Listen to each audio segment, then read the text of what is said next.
half a year after its release in Japan, Dirge of Cerberus Final Fantasy VII has reached the United States. Due to poor reviews and underwhelming fan reactions, Square Enix has tweaked much of the game to appease American gamers. While the changes have definitely improved the third-person shooter, they don't prevent it from being a mixed experience.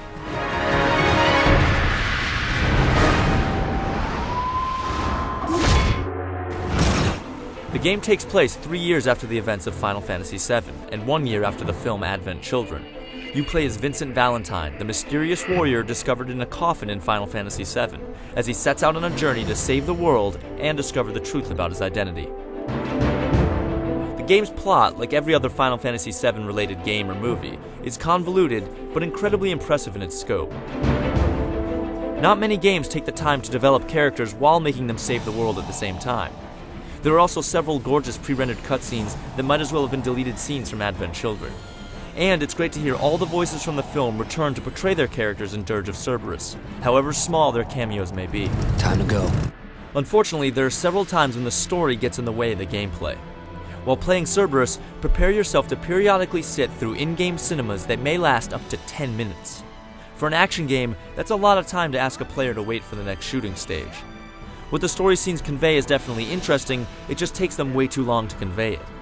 Die-hard fans may not have a problem with these bloated story breaks, but anyone looking for a straight-up shooter should prepare themselves for a couple of long sequences.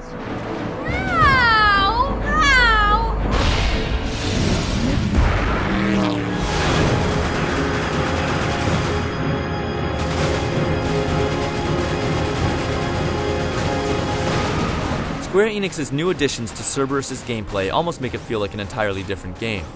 The most obvious changes include a double jump, the ability to shoot while jumping, and a pulled-back camera when targeting. The game has also been sped up a bit, and Vincent can now perform a dash maneuver. All of these changes make it easier to string attacks together, which definitely makes the game more fun to play.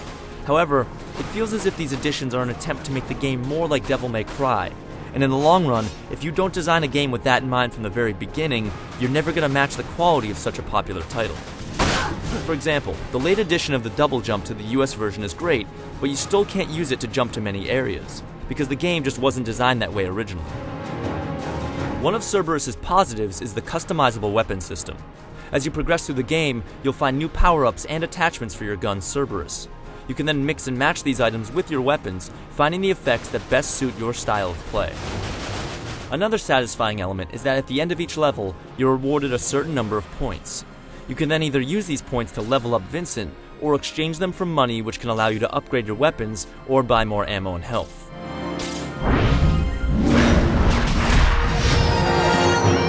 In Dirge of Cerberus, the Final Fantasy VII universe is detailed in all its robust glory, especially in the beautiful pre-rendered sequences. Even the in-game cutscenes, although way too plentiful, have some pretty impressive animation. You'll notice, however, that the enemies aren't that varied. With the exception of the occasional giant bug or lizard man, most of your time in the game will be spent fighting the agents of Deep Ground, most of whom look exactly alike. Considering most of the gameplay involves shooting enemies, having your targets repeat themselves can make even the most exciting gunfights lose their momentum after a while. There's no doubt that Dirge of Cerberus is a fun game, with a lot of well-done action RPG elements. However, had the project been designed this way from the ground up, there's no telling how much better it could have been. The story is interesting and fairly epic, but told in such large chunks at a time that sometimes the pacing is completely thrown off. Am I sure? Fans of the franchise should enjoy themselves while blasting through this new chapter in the saga, but anyone just looking for a deeply satisfying shooter should prepare themselves for a mixed bag.